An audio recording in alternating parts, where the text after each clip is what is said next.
Hey, what is up guys? Welcome back sa aking channel. And for today's video, I'll be sharing you different ways to become a pilot here in the Philippines.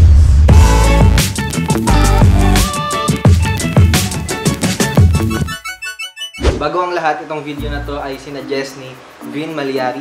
Nag-DM siya sa IG. Ayan, lalagay ko dyan. Ito siya. So, shoutout sa'yo, Vin. So, kaya ako naisipang gawan to ng video dahil ako mismo gusto kong malaman kung paano nga ba ako magiging piloto dito sa Pilipinas. Kung ano ba yung mga pwede kong gawin para maging piloto ako dito sa Pilipinas. Although, meron naman akong konting kaalaman na nakuha ko sa pagsasaliksik sa Google at meron ding na-share yung mga prof namin kung paano nga ba. So, disclaimer, ako po ay estudyante pa lamang. Lahat ng sasabihin ko ay based lang sa mga na-search ko at sa mga alam kong paraan kung paano nga ba maging piloto sa Pilipinas. Alam kong maraming may gustong malaman kung paano nga ba magiging isang piloto sa Pilipinas. Ano pang hinihintay natin?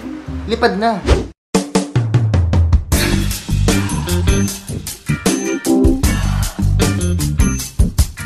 So, ayun na nga. Una, enroll in a flight or aviation school. Una mong step is mag-enroll ka sa isang aviation school. Maraming aviation school dito sa Pilipinas. Isa na yung PhilSCA kung saan ako nag-aaral ngayon. Meron ding PATS, Airlink, at marami pang iba. Kung gusto nyong gawan ko ng video, comment nyo lang yan sa baba.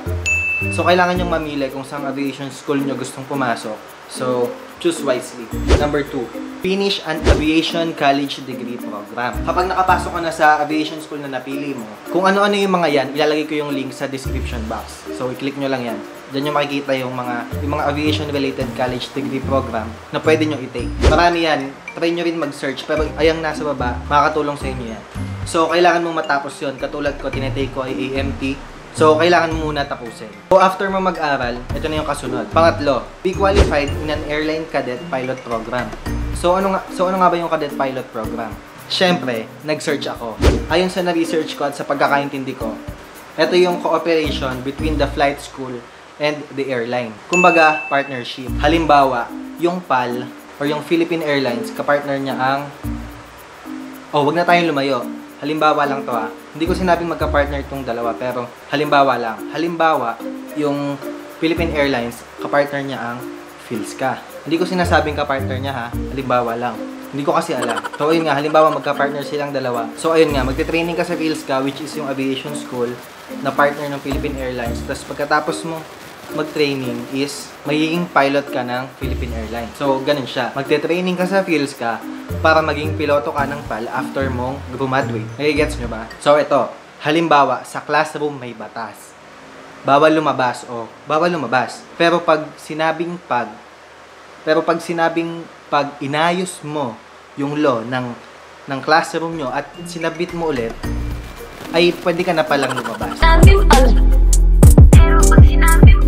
Nag-comply ka na bawal lumabas, pero may sinabi. Eh di ayun, after mong mag-training, pagka-graduate mo, ikaw ay piloto na ng Philippine Airlines. Pero syempre, kailangan mo ng license bago ang lahat ng yan.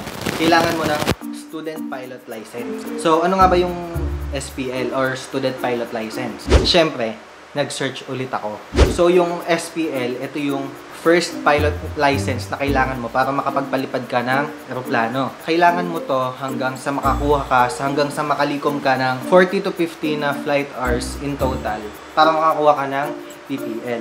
So, yung PPL, yun yung private pilot license. Pag nakakuha ka na ng private pilot license, pwede ka na magpalipad ng mga private aircrafts. So, dito, ang alam ko may bayad to. Ang alam ko, mahal siya. Pero may mga programs na fly now, pay later. May mga ganon. Hindi ko alam kung anong mga airlines yung nag-o-offer ng ganon. Subukan nyo na lang i-search. Pero, hindi pa dyan nagtatapos. Huwag kayo mawala ng pag-asa. May libre. At ito yon. Pang-apat, join the military and become a Philippine Air Force pilot. Ayan, kung malakas yung loob mo at sa tingin mo kaya mo na pumasok sa military, ayan ang opportunity para sa'yo. Kung gusto mong makalibre sa pagpipiloto, pumasok ka ng military para maging pilot ka ng Philippine Air Force. Ang astig pakinggan, di ba? Magpapalipad ka ng mga eroplanong panggera. Pero yan ay kung kakayanin mo yung training. Kung kaya mo, I suggest you to go for it. Ito na yata yung pinakamabilis na paraan na alam ko para maging piloto ka. Libre pa. So, pang-lima, become a licensed private pilot. So, ayan, nasabi ko na kanina, di ba, yung tungkol sa private pilot license. So, di ba nga, meron ka ng student pilot license. Tapos, kailangan mo kompletuhin yung 40 to 50 na total flight hours para makakuha ka nitong private pilot license. Based lang yun sa na-search ko ha, 40 to 50 flight hours in total para makakuha ka nung license. So number 6, earn a commercial pilot license to get paid to fly. So ayan, after mo kumuha ng private pilot license, ang next mo naman ay yung commercial pilot license. Kung gusto mong magpalipad ng mga commercial airplanes, kailangan mo kumuha nitong CPL. So meron ka ulit dapat na matapos na total flight hours bago ka makakuha nitong CPL. So ang na-search ko, ang requirement dito ay 220 flight hours in total. So number 7, work as an airline pilot. So ayan, after mo magawa lahat ng to, isa ka ng ganap na piloto. Kayo, ano bang gusto nyo? Private pilot or commercial pilot? Comment down below. So number 8, explore opportunities for career advancement. Ayan, syempre, kapag pilot ka na, marami pa ring mga mas magagandang opportunity na dadating. So, mag-explore ka lang na mag-explore tungkol dun sa career mo. Malay mo, maging pilot ka ng isa sa pinakamalaking airlines sa buong mundo, di ba? So, pag nangyari yun, aba, ikaw na. So, ayun, keep on exploring. Para mas ma-improve pa yung skills mo at para mas ma-develop ka pa dun sa path na yun, dun sa career na yun. So, ayan guys, yan yung mga